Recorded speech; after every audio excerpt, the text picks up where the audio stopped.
Cześć, Bartek Urban, Autowizja.pl. Zapraszam do testu Abartha 124 Spider. Abarth to małe włoskie przedsiębiorstwo, które powstało w 1949 roku, a jego założycielem był Carlo Abarth, urodzony spod znaku Skorpiona. Nie bez przypadku mówię tutaj o znaku Zodiaku, bowiem Skorpion jest niezmiennie logiem marki.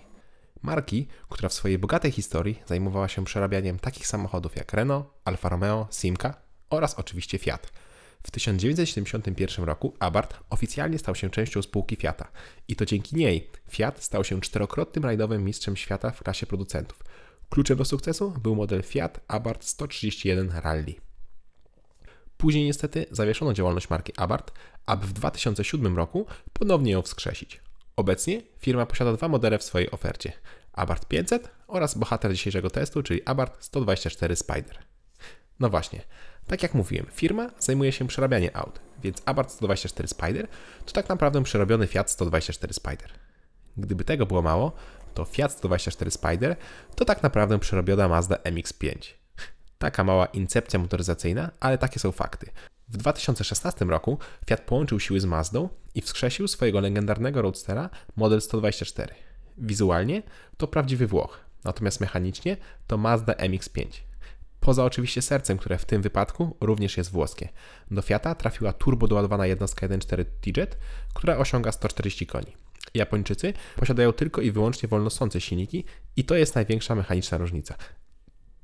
Do tego jeszcze wrócimy. Skupmy się na wyglądzie, który jest dość oryginalny. Seryjny Fiat 124 jest przepięknym, klasycznym roadsterem o idealnej linii. Długa maska i krótki tył. To styl, którego dziś próżno już szukać. Abarth 124 Spider to jednak zupełnie inna para kaloszy. Samochód ma inny pakiet zderzaków, niższe zawieszenie oraz 4 końcówki wydechów. Do tego maska oraz bagażnik są oklejone czarną matową folią, a lusterka w opcji i dolna część zderzaka pomalowane są na czerwono. W efekcie samochód wygląda jak miejski chuligan, a nie jak klasyczny, romantyczny roadster. Również środek dostał kilka elementów, które dodały pazura wnętrzu. Zanim jednak zaczniemy, to tutaj warto zaznaczyć, że środek we Fiacie 124 Spider oraz Abarthie 124 Spider są identyczne z tymi w Mazdzie MX-5. Różnice to jedynie elementy i inna czcionka na prędkościomierzu. Tak, wszystko tutaj jest identyczne jak w Mazdzie MX-5, czyli nie mamy schowka przed pasażerem, jedyne schowki to te w podłokietniku czy pomiędzy fotelami, gniazdo 12V znajduje się gdzieś głęboko w nogach pasażera, a miejsca jest po prostu mało. Powyżej 185 cm wzrostu będziemy dotykać głową dachu. Cóż, to nie jest samochód dla każdego. No właśnie, dach. Abarth 124 to roadster ze składanym płóciennym dachem. Sam system rozkładania jest banalnie prosty i można to zrobić w zasadzie jedną ręką, dosłownie w kilka sekund. Jeszcze wrócę do bagażnika, bo warto go pokazać. W zasadzie słowo bagażnik jest na wyrost, bowiem ten mały kuferek ma 140 litrów, a ja ledwo zmieściłem do niego torbę z aparatem. Ale to wszystko nie ma znaczenia, absolutnie żadnego. Wystarczy wcisnąć przycisk startera i posłuchać tego.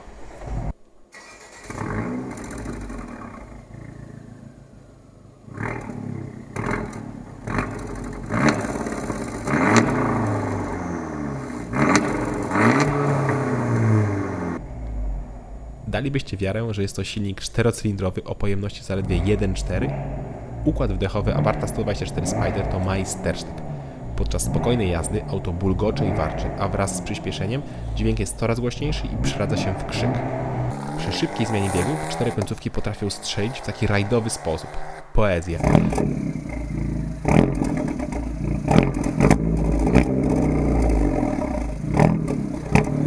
Wszystkie inne firmy montujące jakieś gówniane syntezatory dźwięków powinny się uczyć. Tak brzmi motoryzacja.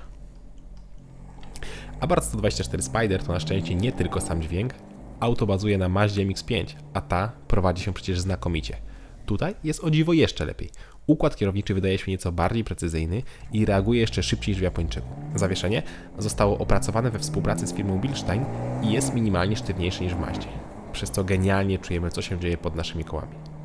Abarth 124, podobnie jak MX-5 z mocniejszym silnikiem 2.0, dostał w standardzie szperę, czego brakowało w zwykłym Fiacie 124 Spider. To, co mnie mocno zdziwiło, to fenomenalna trakcja Abartha. Mazdą MX-5 jeździłem przy bardzo zbliżonych warunkach pogodowych i wykazywała ona mnóstwo nadsterowności już przy małej prędkości. Abarthem trzeba naprawdę szybko jechać, żeby go sprowokować do jazdy bokiem. Na szczęście w poślizgu kontroluje się to auto dosłownie jedną ręką. Coś pięknego. Każdy kolejny zakręt to przyjemność, która w tym samochodzie uzależnia. idealnie pracujący o krótkim skoku manual, napęd na tył i mała masa. Chociaż z tą masą nie jest tak dobrze jak w przypadku Mazdy, bowiem jest ona o 135 kg lżejsza od Abartha.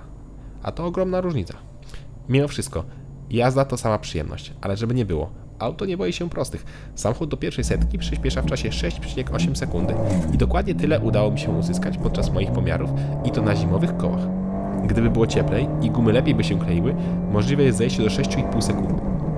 A Abarth ma tylko 170 koni. No właśnie, silnik, bo to przecież główna i największa różnica w stosunku do Mazdy MX-5. Japończycy oferują tylko wolnosące jednostki benzynowe, natomiast szaleni Włosi tylko z turbo. W Abarthie moc w stosunku do Fiata 124 Spider zwiększono o 30 koni, a w stosunku do mocniejszej dwulitrowej Mazdy MX-5 o 10 koni. Łącznie do dyspozycji mamy 170 koni. Abarth genialnie przyspiesza do prędkości 170-180 km na godzinę. Później już wyczuwalnie zwalnia. Zwalnia do tego stopnia, że aby przyspieszyć ze 180 do 200 km potrzeba aż 13,6 sekundy, czyli niemal tyle, ile od 0 do 145 km na godzinę. To nie jest auto stworzone do bicia rekordów prędkości, a do dawania radości. Do tego ten samochód jest idealny. No i do szpanu. Uwierzcie mi, nie ma osoby, która by się nie odwróciła za tym autem. A jak was nie widzi, to wystarczy, że lekko nadmiecie na gaz i każdy już wzrok skierowany jest w waszym kierunku. Ten samochód naprawdę robi nie mniejszy szał niż auta z Maranello czy Sant'Agata Bolognese. A to jest prawdziwa sztuka. Dochodzimy do momentu, który niestety najbardziej boli. Cennik. Gdybym nie znał ceny końcowej, to Abarth 124 Spider byłby moim nowym ulubionym roadsterem, dającym czystą przyjemność z jazdy. Niestety, kosztuje on minimum 174 tysiące złotych. Dla porównania tylko o 10 koni słabsza Mazda MX-5 2.0 kosztuje 96 900 zł. Niemal 2 razy taniej. To jest cenowa przepaść, a takiej nie ma ani w prowadzeniu, ani w osiągach. Swoją drogą, tak wygląda różnica w przyspieszeniu Abartha 124 i Mazda MX-5 2.0.